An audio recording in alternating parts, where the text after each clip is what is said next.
며칠 전 서울 종로의 한 중식당에서 친구들과 신년 모임을 가졌습니다. 다들 40, 50년 전부터 저와 함께 소설을 써오던 친구들입니다. 거의 같은 시기에 활동을 시작했다고 해서 오래전부터 이런 모임을 가져왔었는데 사실은 그 친구들도 다 저보다는 서너 살 위가 됩니다. 그 사이 두세 친구가 세상을 떠났지만 남은 친구들은 아직 걸음걸이에 문제가 없고 또 예전처럼 술도 잘 마시고 그럽니다. 중식당에 모인 친구가 6이었는데 해갈파가 셋, 나머지 세 친구는 막걸리, 맥주였습니다. 저를 포함한 셋이 처음은 제갈량이란 빼가를 마셨는데 그 한 병으로는 부족하더군요. 그래서 두 번째는 다른 술로 가보자 해서 제가 리스트를 살펴봤는데 저도 처음 만난 술이 하나 있더군요. 유연이라는 술이었습니다. 그걸 가져와 보라 하고는 마셨어요. 이 술이었습니다. 이 영상을 위해서 술을 조금만 남기고 병을 제가 챙겨왔습니다. 유연, 그날 마신 술 맛을 돌이키기 위해서 먼저 한 잔 마셔보겠습니다.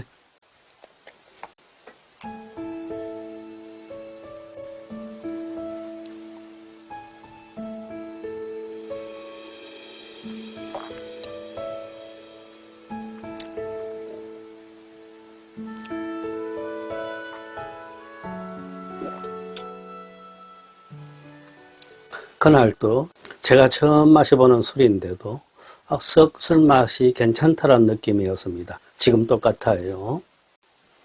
아주 부드럽네요.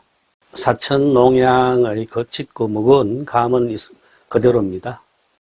그리고 달싹하면서 술맛이 꽤 촘촘하다는 느낌입니다. 귀에 남는 맛과 향도 거하고요. 유연이라고 되어 있죠. 이슬 유자에 인연 연자입니다. 인연이 있다. 이것은 인연이다. 이렇게 새기면 무난하겠죠. 그런데 중국어에서 요 유연이라는 단어가 따로 또 있습니다. 요 유자는 있다란 뜻만 있는 것이 아니고요. 생기다, 발생하다, 일어나다 이런 뜻도 있습니다. 즉 유연이라고 하면은 또 인연이 생겼다, 인연이 발생했다 이런 뜻도 되고요. 또 이 이설유자는 혹 무엇이 되다 이런 뜻도 있습니다. 그래서 유연하면은 이것은 인연일지도 모른다, 이것은 인연이 된다 이런 뜻도 있습니다. 그리고 중국어에서의 이 유연이라는 독립된 단어는 흔히들 우리가 말하는 어떤 숙명적 인연을 가리킵니다. 숙명적인 만남 혹은 숙명적인 관계 이것을 말해요.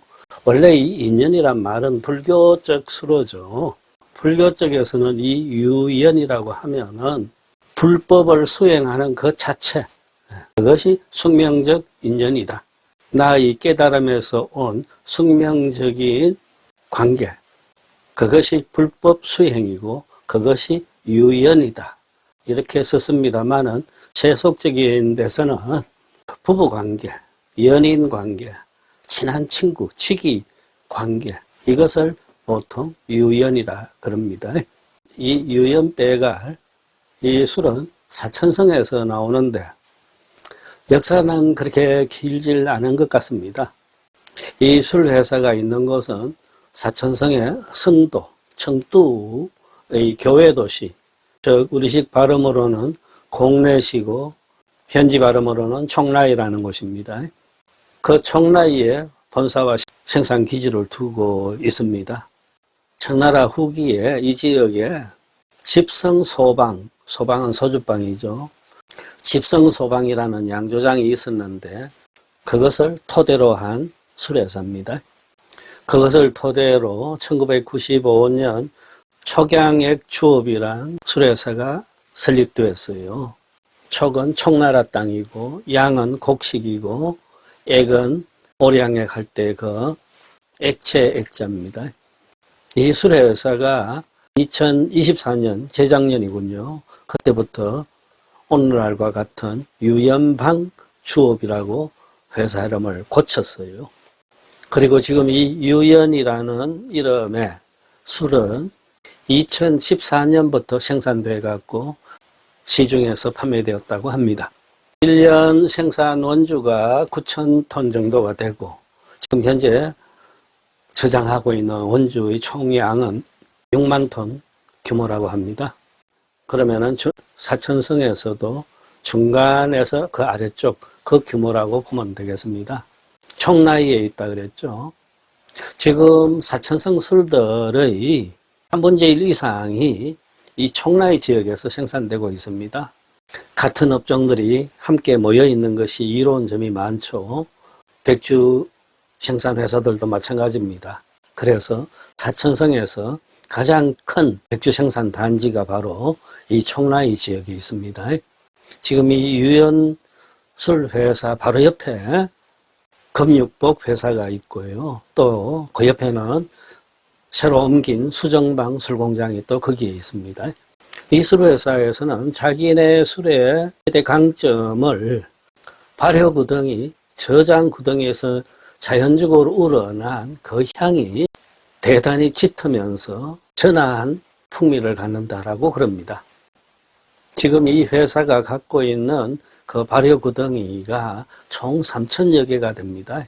그 구덩이들이 대부분 100여 년 이상의 역사를 가진 오래된 흙구덩이들입니다. 특히 사천 농향술들은 이 발효구덩이를 중시한다 그랬죠. 오량액이 그렇고 금남춘, 노주노교가 그렇습니다. 구덩이는 오래되면 오래될수록 거기에 오랫동안 생명을 유지해온 이 무생물들의 작용으로 인해서 독특한 술맛을 낸다고 보고 있습니다. 술맛이 괜찮아요. 이 술도 그 중식당에서는 병당 7만 원을 받더군요. 제갈량도 같은 가격이었습니다. 제가 찾아본 자료로는 중국 현지에서 150위안에서 200위안 그 정도 가격이었습니다.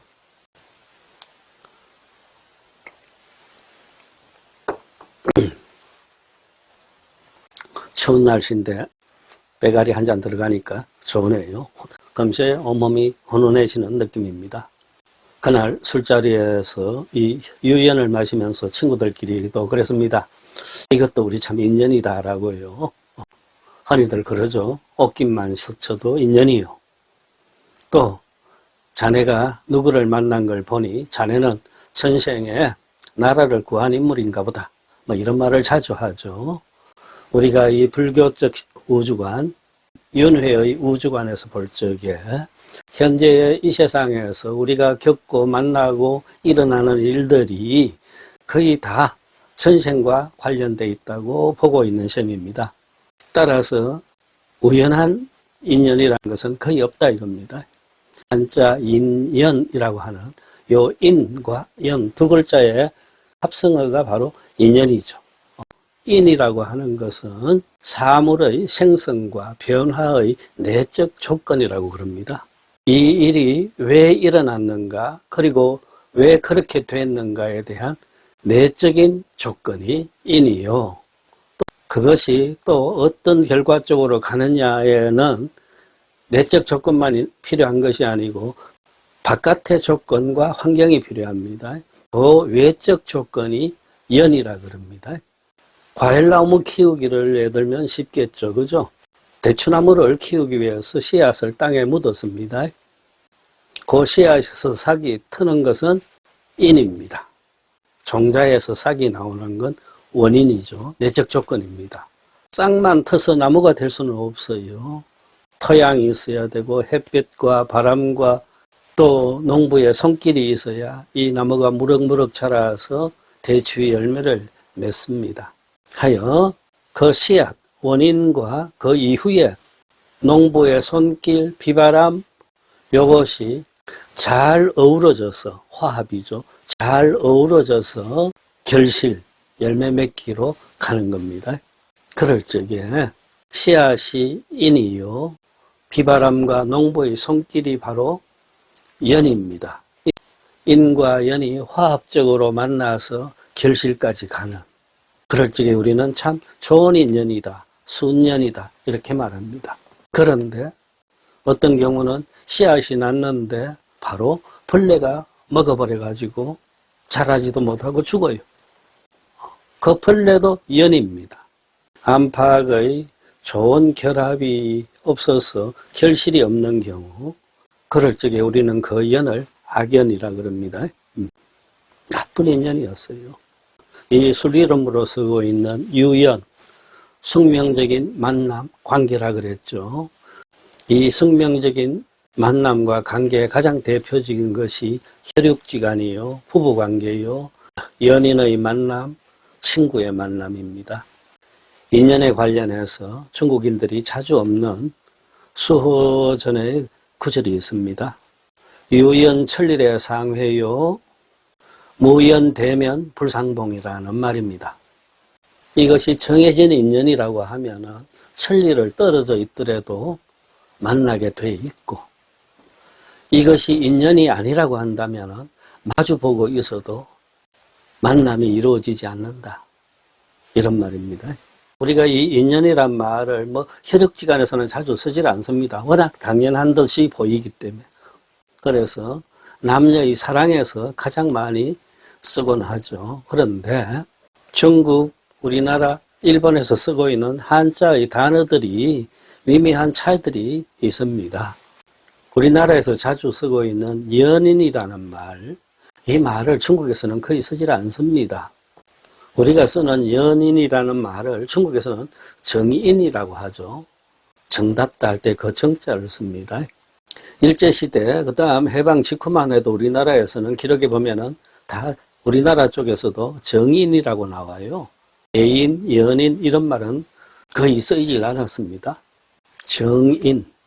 그리고 애인이라는 말은 중국에서는 자기 부인을 말하죠. 아일런이라고 해서. 지금 현대 우리 젊은 쪽에서는 이제 이 애인, 연이라는 말도 거의 안 쓰고 남친, 여친이라고 하는 것 같습니다. 그런데요, 남자친구의 줄임말 남친, 남친이라는 한자는 중국어에서 내가 직접 낳은 아들을 말합니다.